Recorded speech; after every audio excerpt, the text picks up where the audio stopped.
Il a eu le mérite d'habiter juste en face de son rave, du rave de la ville.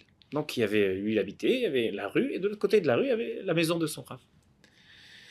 Et un Shabbat après-midi, il ouvre après la sieste, il ouvre le rideau et il voit que le rave a allumé le four et il fait chauffer de l'eau. Il est choqué, il dit mais qu'est-ce qui lui est arrivé à mon rave ce matin? Il a fait un très beau Dvar Torah. Ça y est, il a tout lâché. Qu'est-ce qui se passe? Qu'est-ce qui lui arrive?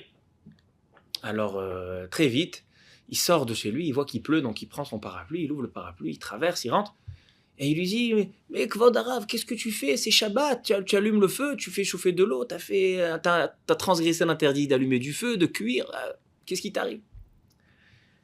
Le Rav appelle son élève et lui dit, écoute bien mon fils, moi, regarde, j'ai ma belle-fille qui est en train d'accoucher.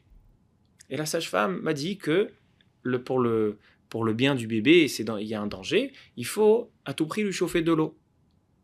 Donc, on a une règle que Pikuach Nefesh, quand il y a une vie en danger, on transgresse le Shabbat. Pikuach Nefesh doré est à Shabbat.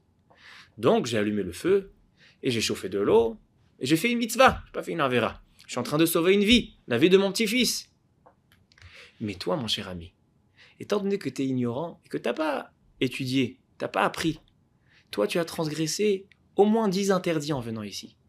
Tu es sorti de chez toi, tu as pris ton parapluie. Maintenant, dans cette rue, il n'y a pas de hérouve. Tu as transgressé l'interdiction de transporter dans le lieu public.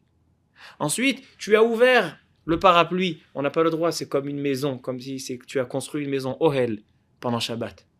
Après, quand tu es rentré chez moi, tu as fermé le parapluie. Tu as été sautaire, tu as démonté la maison. Après, comme ton parapluie était mouillé, tu l'as essoré, donc tu as transgressé aussi l'interdit des...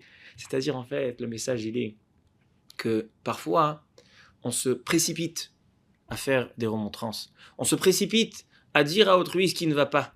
Mais finalement, par notre ignorance et par la rapidité des choses, finalement, on fait pas attention que l'autre, il est en règle. L'autre, il a aucun problème. Il fallait juste quelques minutes de réflexion de plus que lui, chez lui, tout va bien. Mais par contre, moi, dans ce chemin, de la manière comment j'ai procédé, je me suis trompé.